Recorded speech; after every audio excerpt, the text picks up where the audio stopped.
Olympics के बाद विनेश फोगाट की ब्रांड वैल्यू पता चली। पहले 25 लाख लेती थी, लेकिन अब विनेश फोगाट एक दिन में लगातार 3 मैच जीतने के बाद 50 किलोग्राम कैटेगरी के फाइनल में पहुंची थी। लेकिन फाइनल मैच से पहले विनेश का वजन तय कैटेगरी के हिसाब से 100 ग्राम ज्यादा पाया गया, जिस वजह से उन्हें फाइनल से डिस्क्वालीफाई कर दिया गया। विनेश को ओलंपिक्स से बिना किसी मेडल के वतन लौटना पड़ा। मनु भाकर ने थम्सअप के साथ 1.5 करोड़ रुपए में 1 साल की एंडोर्समेंट दी। सेल्फ हेल्प किताबों में एक बात बड़े कॉमनली कही जाती है, कड़ी मेहनत रंग लाती है। लेकिन रेसलर विनेश फोगाट के केस में ऐसा नहीं है।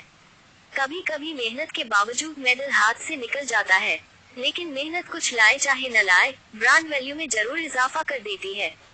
इस बात में कोई इफ एंड बट नहीं है।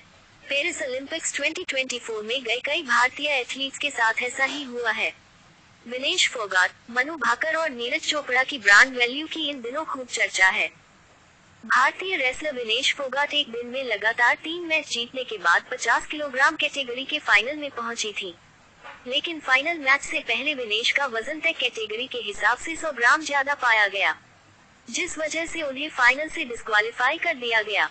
विनेश को ओलंपिक्स से बिना किसी मेडल के वतन लौटना पड़ा, लेकिन विनेश की ब्रांड वैल्यू में इजाफा हुआ।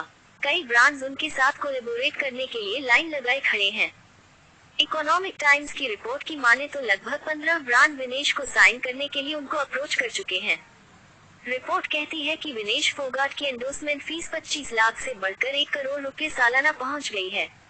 उनकी मार्केटिंग देखने वाली कंपनी बेसलाइन वेंचर्स के को-फाउंडर तुहीन मिश्रा बताते हैं, मार्केटिंग के लोग हमसे संपर्क कर रहे हैं।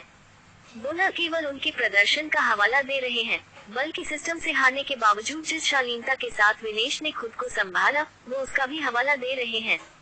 विनेश ने ओलंपिक्स से पहले नाइक स्पोर्ट्सवियर और कंट्री डिलॉयट जैसे ब्रांड्स के साथ काम किया था।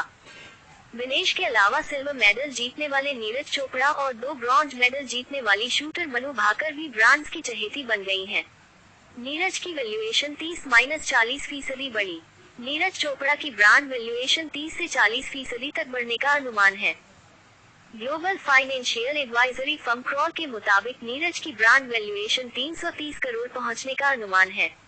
ये भारत में किसी भी नॉन क्रिकेट एथलीट से सबसे ज्यादा है।